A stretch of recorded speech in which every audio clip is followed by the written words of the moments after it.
Tout changement commence par une attitude de foi. Assistez à l'émission Foi en action. Bonjour à tous, soyez les bienvenus encore un mercredi de plus. Un jour de plus que nous sommes là afin de pouvoir vous proposer cette émission, l'émission Foi en action. Une émission faite en pensant à vous téléspectateurs, que vous traversez par des problèmes, par des difficultés, par des moments difficiles. Vous que traversez par des situations que peut-être vous regardez autour de vous, les amis, la famille, les êtres chers, les personnes les plus proches, et personne n'arrive à venir à votre secours, à votre aide. Vous êtes quelqu'un que peut-être vous avez déjà frappé des portes, vous avez déjà demandé de l'aide à plusieurs personnes, mais tous les efforts que vous avez faits ont été en vain parce que de plus en plus, votre vie fait que reculer. C'est pour cela que, à travers de cette émission aujourd'hui, et comme tant d'autres que nous réalisons, nous voulons vous montrer, nous voulons vous présenter le pouvoir de Dieu, ce que Dieu veut faire dans la vie d'une personne qui se confie à lui. Aujourd'hui, mercredi, au Centre d'accueil universel, nous réalisons la réunion pour le Saint-Esprit. Et si vous avez besoin de paix, la paix dans votre être, la paix à l'intérieur de vous, vous que vous avez besoin d'avoir la force, vous savez, vous avez besoin de, mes amis, respirer un peu, dormir. Il y a des personnes qui n'arrivent pas à dormir. Il y a beaucoup de personnes qui nous écoutent, qui, elles, est tellement tourmentées par, mes amis, son passé, par des choses qui se sont passées dans sa vie, qu'aujourd'hui, elle n'arrive plus à espérer rien de bon. Mais j'aimerais vous dire qu'à travers de cette émission, à travers des témoignages que vous allez écouter, vous allez pouvoir voir le pouvoir de Dieu dans votre vie. Et aussi prendre une attitude comme ces personnes, elles ont pris, une attitude de venir participer à une de nos réunions au centre d'accueil universel, afin de recevoir une parole de force, une parole de vie, une parole qui vous relève, une parole qui agit, une parole qui transforme la vie de celui, de celle qui se confie à lui. Nous allons accompagner déjà un spot que parle, mes chers amis, de combat que nous avons chaque jour, un spot de motivation, et nous allons accompagner un témoignage de vie qui montre que Dieu n'a pas changé, et on revient d'ici à quelques instants avec vous tous. Se rendre vs lutter. Le dictionnaire définit l'expression se rendre comme le fait de cesser le combat, de se soumettre, de capituler. Celui qui se rend se soumet à celui qui l'a vaincu, mais il lui soumet aussi ce pourquoi il se battait. Il cède sa santé à la maladie, il cède ses projets d'entreprise au refus des banques. Il cède ses rêves d'une vie heureuse et épanouie au doute et au manque de confiance. Il cesse de se battre, ignorant que derrière ces luttes se trouvait sa bénédiction. Pour celui qui est fort, les luttes sont inévitables. Mais le fort lutte et ne cède pas. Il croit que Dieu lui donnera la victoire. Il sait qu'il n'est pas le seul à se battre. Dieu se bat avec lui et le fortifie dans le combat. Le combat est difficile, mais votre victoire sera grande. Que le faible dise « Je suis fort ». Bonjour, je m'appelle Andal. Avant de recevoir le Saint-Esprit, j'étais quelqu'un qui était têtu, une personne qui n'écoutait pas. J'étais orgueilleux. C'est comme ça que je suis arrivé au centre d'accueil. Parce que même dans ma famille, tout le monde le disait. Si j'avais quelque chose à faire, je le faisais. Même si c'était pas bon, je le faisais. Parce que j'étais très têtu, je n'écoutais jamais. Ça, c'était vraiment le problème que j'avais. Et souvent aussi dans notre famille, on disputait souvent. Même si, voilà, on disputait peut-être le lendemain ou on va dire quelques heures après on allait se réconcilier, mais on disputait souvent dans ma famille. Et c'est comme ça que je suis arrivé à l'église. Donc voilà, en arrivant à l'église, j'écoutais la parole j'écoutais la parole, je savais que je devais changer. Et la première chose que je devais changer, c'était sur moi-même, c'est-à-dire dans mon intérieur, c'est-à-dire mon ego, mon orgueil, ma manière voilà, d'agir ou de parler, mon langage, tout cela, je devais changer. Et c'était pas facile. C'était pas facile. Et j'étais quelqu'un aussi qui disait des gros mots. Donc, en arrivant à l'église, quand je faisais tout pour ne pas dire des gros mots parce que c'était compliqué, c'était vraiment difficile. Et je venais à l'église et presque tous les jours, je faisais les chaînes de prières, j'étais là les vendredis, j'étais là les dimanches, on va dire presque tous les jours, j'étais à l'église. Et pour changer, c'était pas du tout facile, c'était pas du tout facile. Je continuais à persévérer, et petit à petit, mon langage commence à changer, mon caractère commence à changer et même ma manière de s'habiller commence à changer. Tout commence à changer, mais il manquait quelque chose. Il manquait quelque chose. C'était quoi qui manquait? C'était le Saint-Esprit. J'ai entendu parler du Saint-Esprit. J'ai entendu des témoignages des gens qui parlaient du Saint-Esprit. Moi, je ne savais pas c'était quoi le Saint-Esprit. Donc, à chaque fois, j'étais là, j'entendais les gens parler du Saint-Esprit. Je voyais les gens étaient heureux, ils avaient la joie. Et moi, je voulais savoir c'était quoi le Saint-Esprit. Donc, c'est arrivé une campagne d'Israël. Et pendant cette campagne, je disais, mon Dieu, c'est maintenant. Je dis maintenant, je dis cette campagne, la manière que je vais commencer cette campagne, ça va pas terminer de la même manière. Je dis, je vais finir, avant que cette campagne se termine, je dois être rempli du Saint-Esprit. Qu'est-ce que je faisais?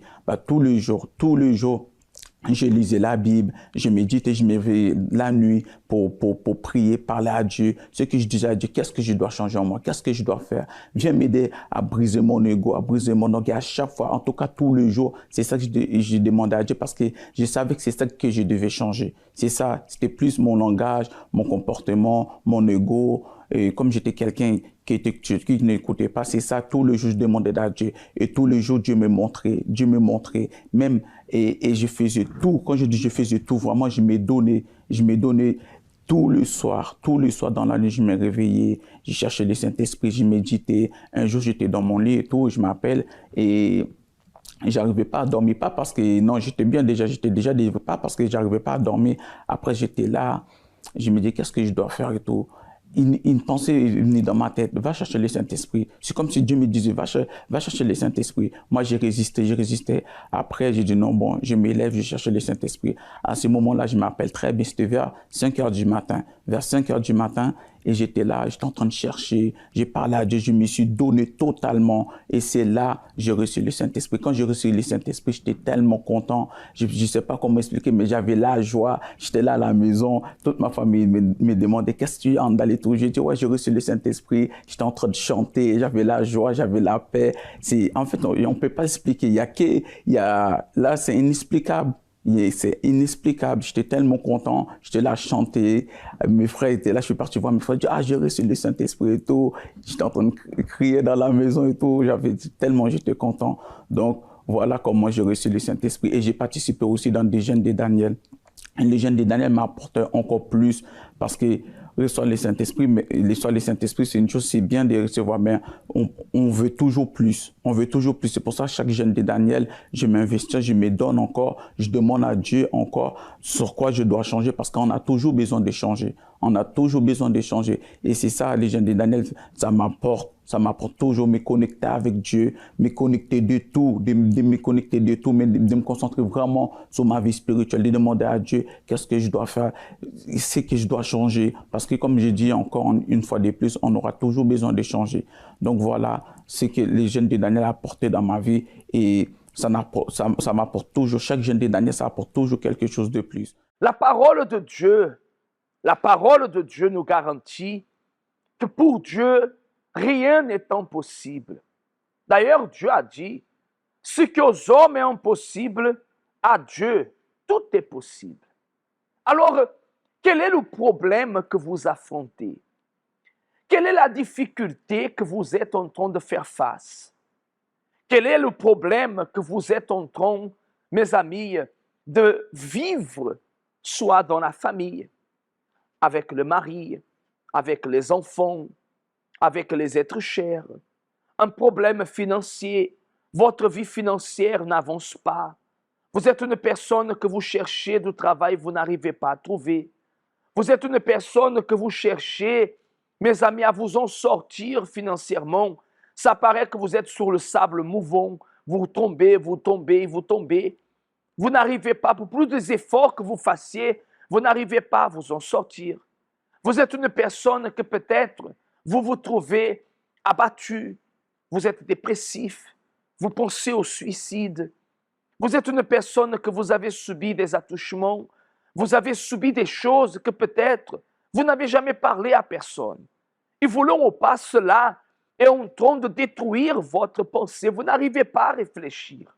Parce que vous savez, quand notre conscience, elle n'est pas en paix, impossible que nous puissions vivre ou que nous puissions être heureux. Pardon de dire, mais je me doute que vous soyez heureux, heureuse, sans avoir Dieu à l'intérieur de vous. Impossible.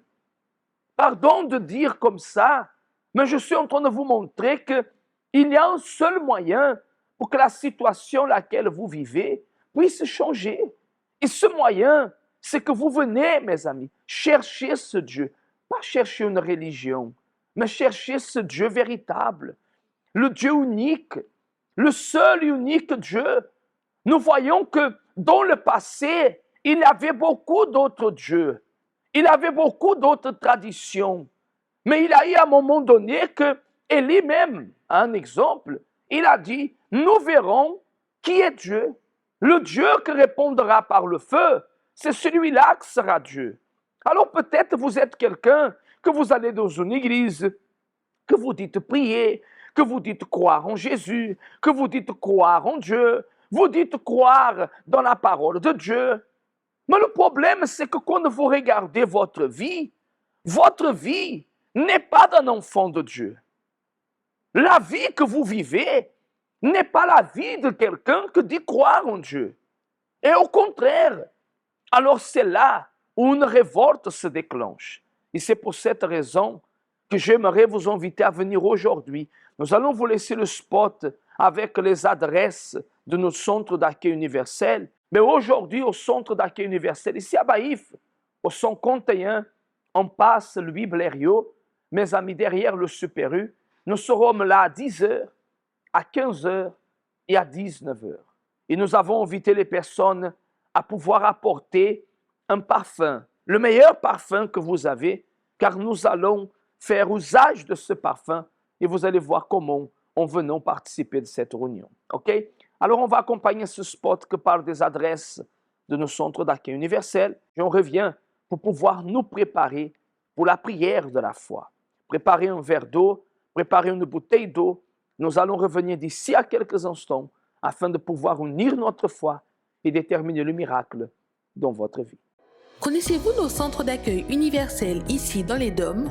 Notre siège est situé en Guadeloupe, aux Abîmes, au 6 Morne-Verguin, en face de la Brède, entre le KFC et le McDonald's. Nous avons aussi nos centres d'accueil à Pointe-à-Pitre, au 29 quai Lefebvre, en face du parking du port. À Baïf, au 51 impasse Louis Blériot, Zac des Pères Blancs, derrière le Super U. À Saint-François, à la rue Charles Junon, à 100 mètres du marché de la Rotonde. Nous sommes aussi en Martinique, au 42 rue Garnier-Pagès, proche du Leader Price à Fort-de-France. Mais aussi en Guyane française, à Cayenne, au 19 zone artisanale Galmo, proche de l'entrée du CFA. Ainsi qu'à Kourou, au 1 rue du Levant, proche du Lip Service Ting. Si vous désirez plus d'informations, vous pouvez nous contacter sur notre ligne AMI au 05 90 28 33 83 ou sur notre WhatsApp au 06 90 55 16 70.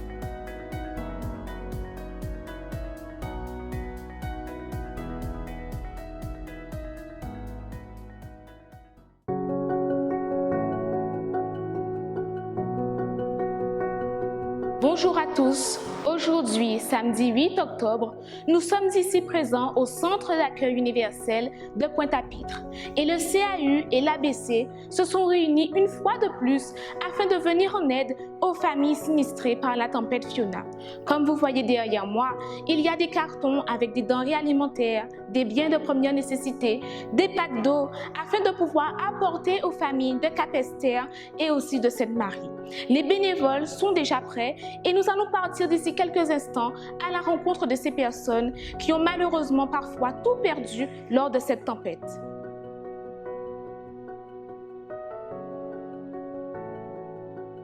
Pasteur, bonjour. Bonjour. Nous sommes ici à Pointe-à-Pitre et nous allons sortir pour aller à la rencontre des familles de Cap-Esther et de Sainte-Marie. La semaine dernière, vous étiez déjà là-bas. Dites-nous un petit peu, qu'est-ce que vous avez vu là-bas? Comment sont les familles? Nous avons remarqué qu'il y a beaucoup de personnes qui ils sont dans une situation précaire, difficile. Des personnes aussi que nous avons donné une parole de foi pour relever ces personnes. Et aujourd'hui, encore une fois, avec les bénévoles du Centre d'accueil universel de Pointe-à-Pitre et tous les membres de l'église Centre d'accueil universel qui nous a aidés avec des aliments non périssables, avec des paquets d'eau. Encore une fois, nous allons faire ce qu'il est écrit dans la parole de Dieu. On va aider ces personnes qui souffrent. Qu'est-ce que nous allons apporter à ces familles? On va apporter un panier, en carton à remplir des aliments non périssables, un paquet d'eau. Et on va apporter aussi une parole de foi. Parce que são des personnes qui sont dépressives, sont des personnes qui ne croient plus que l'état de sa vie peut changer. Et c'est là que nous allons montrer qu'à travers la foi, tout est possible. Madame, bonjour. Bonjour. Nous sommes ici chez vous et on voit que vous êtes en train de nettoyer, de faire du ménage. Qu'est-ce qui s'est passé pendant la tempête Fiona? Alors moi, je dormais et puis j'étais endormie. Quand il devait être 1h du matin, mon mari s'est réveillé. Il a entendu un bruit et quand il a été regardé dehors, il a vu que l'eau a cassé un mur. Et le temps de réagir et tout, l'eau était déjà... Quand on a voulu ouvrir la porte, l'eau est rentrée. Et le temps de réagir encore, parce que sous l'eau, on ne comprend pas, l'eau a fait comme monter et toutes les meubles et tout étaient en train de flotter. Voilà. On est sur la 4e marche de l'escalier.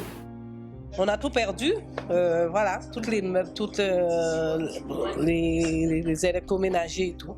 Et bon, on était une famille où on avait 2 enfants en bas âge, ma fille et mon mari et moi. Dans le quartier, il y a des gens, l'eau est montée à 2 mètres. La nuit a été atroce pour eux. D'accord. Ils ont senti qu'ils allaient perdre leur vie. Cette action a pu aider 60 familles à Cap-Esther et à Sainte-Marie. Un geste qui leur a apporté du réconfort et de l'espoir. Nous disons toutes merci pour l'aide à Zot. Soin de toi, confie-toi en moi. Commence à sourire.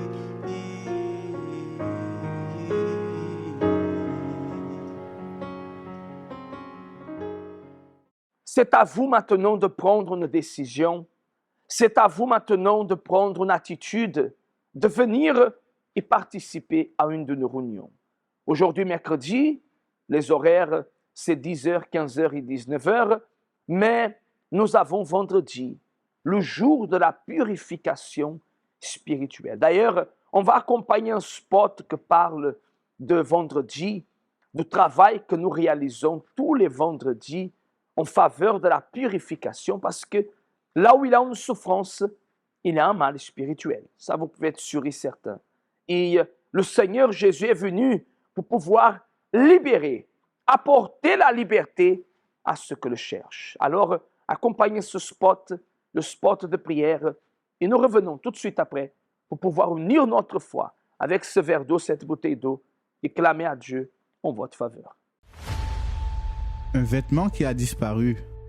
Une poudre étrange qui est apparue devant la porte de la maison ou de l'entreprise.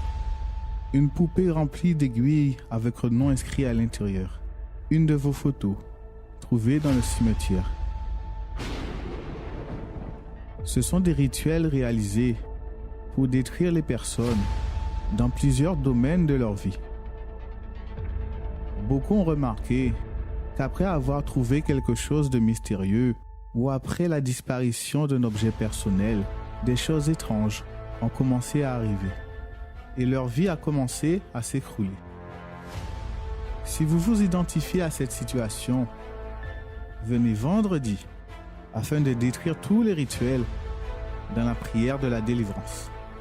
À 7h, 10h, 15h et 19h, au centre d'accueil des Abîmes, 6 Verguin, face à la Brède, ou dans tous nos CAU d'hommes.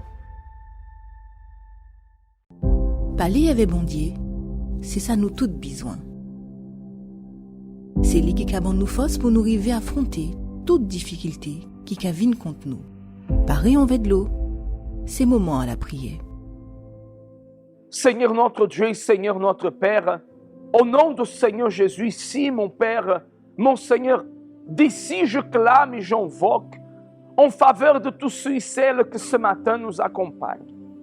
Nous accompagnent dans leur travail, dans leur maison, à l'hôpital, des personnes que nous suivent, des personnes que nous accompagnent, que nous écoutent, Seigneur. Et peut-être avec des larmes dans ses yeux, des larmes par rapport à la souffrance. Des personnes, Seigneur, qui se disent jamais imaginer se trouver là où elles sont. Des personnes qui se disent ne jamais arriver à se trouver dans l'état qui elles se trouvent. Mon Père, au nom du Seigneur Jésus, je te demande en cet instant, en ce moment, que tu puisses venir à la rencontre de chacune de ces personnes, à la rencontre de chacune de cet homme, de cette femme. Mon Dieu, au nom du Seigneur Jésus-Christ, mon Père, que ton esprit vienne à toucher, à visiter, mon Dieu, et à pouvoir montrer quelle est, Seigneur Jésus, ta gloire pour la vie de ces personnes. Mon Dieu, au nom du Seigneur Jésus, je te demande, viens, mon Seigneur, relever l'affligé, cette personne qui est à l'hôpital entre la vie et la mort, cette personne qui est à l'hôpital en train de traverser des situations difficiles. Mon Dieu, qu'au nom de Jésus, ton pouvoir agisse, pour qu'à travers de la foi, l'impossible devienne possible. Au nom du Père, du Fils et du Saint-Esprit, consacre cette eau, qu'elle soit le point de contact pour qu'au moment qu'elle va boire, elle reçoive le miracle. Au nom de Jésus. Amen. Et grâce à Dieu. Buvez de cette eau et soyez bénis par la foi. Et mes chers amis, je suis sûr et certain que Dieu, il opère en ce moment dans votre vie. Je suis sûr et certain que Dieu, il se manifeste maintenant dans votre vie pour pouvoir changer toutes sortes de situations. Mes chers amis, nous arrivons à la fin de notre émission. J'aimerais juste vous inviter demain, jeudi, à 19h, dans notre siège aux Abîmes, nous réalisons la réunion de la thérapie de l'amour. Moi, mes chers amis, je vous dis à très bientôt, que Dieu vous garde, que Dieu vous bénisse. Et n'oubliez pas, la porte du centre d'accueil est toujours ouverte pour vous recevoir afin de faire votre vie aller de l'avant. Dieu vous bénisse et une très bonne journée. Avez-vous déjà entendu parler de la vallée de l'ombre de la mort? David a traversé la vallée de l'ombre de la mort. Il a été délivré. Il a été sauvé par Dieu.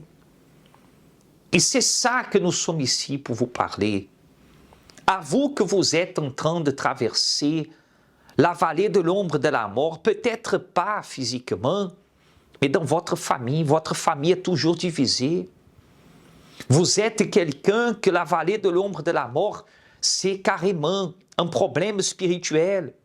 Vous êtes tourmenté par la jalousie, par des cauchemars, par des choses bizarres qui arrivent tout le temps dans votre vie. La vallée de l'ombre de la mort qui est peut-être une maladie que le médecin ne trouve pas la cause, une maladie incurable. Ce mardi, 25 octobre, vous allez recevoir gratuitement cette parole, le psaume 23, la parole que est de Dieu, est promesse de Dieu pour sauver à tous ceux qui croient. Vous allez recevoir et participer d'une réunion de foi, la nuit des miracles, ce mardi 25 octobre, ici aux Abîmes, au 6 Verguin. Si vous êtes en train de traverser la vallée de l'ombre de la mort, un problème qui vous tourmente depuis longtemps, un problème financier, professionnel, le chômage, le blocage, peu importe quelle est la vallée de l'ombre de la mort que vous êtes en train de traverser, que vous êtes en train de vivre en ce moment. Le même Dieu qui a délivré et sauvé David, il veut être aussi avec vous et vous délivrer. Dans l'opportunité, vous allez recevoir, nous allons distribuer gratuitement le psaume 23. Cette promesse, elle va s'accomplir dans votre vie. Mardi 25 octobre, la nuit des miracles à 19h. Êtes-vous en train de traverser la vallée de l'ombre de la mort? Avant, ma vie était un cauchemar. Dans ma santé, c'était difficile. J'étais malade, j'étais tout le temps chez le médecin. Dans ma famille, j'étais coupée de ma famille. En fait, je n'avais aucun contact avec ma famille. Je suis tombée dans une profonde dépression. Suite à une déception sentimentale, je suis arrivé dans le vice de l'alcool. J'étais tombé dans une forte dépression. J'avais des problèmes financiers. Et quelques temps après, le médecin m'annonce que j'ai un cancer du sein. Donc là, j'étais complètement effondrée. Quand je marche dans la vallée de l'ombre de la mort, je ne crains aucun mal car tu es avec moi. Et Dieu m'a secouru de tous les problèmes que j'étais en train de passer. Quel que soit dans ma famille qui a été restaurée ou que maintenant on a une bonne entente, dans ma vie sentimentale où maintenant je suis mariée, je suis heureuse, ma santé qui est complètement restaurée, je ne suis plus malade et la dépression que j'ai vaincue complètement. Dieu m'a libéré de tout mauvais sentiment, de toute dépression, de tous les vices de débauche, d'alcool que j'avais. Maintenant, je suis un homme bien établi, dans la joie et en la paix. Dieu a restauré ma santé. Maintenant, je suis délivrée, je suis joyeuse, je suis heureuse. Je n'ai plus de problèmes financiers. À l'intérieur de moi, j'ai la paix. Et c'est cette paix qui me permet d'avancer et de lutter. Ce mardi 25 octobre à 19h, participez à une concentration de foi dans notre siège aux Abîmes, au 6 Morne-Verguin face à la Brède, ou alors à Fort-de-France, au 42 rue Garnier-Pagès en Martinique, ou à Cayenne en Guyane, au 19 zone artisanale Galmo. La nuit des miracles, avec la distribution du psaume 23.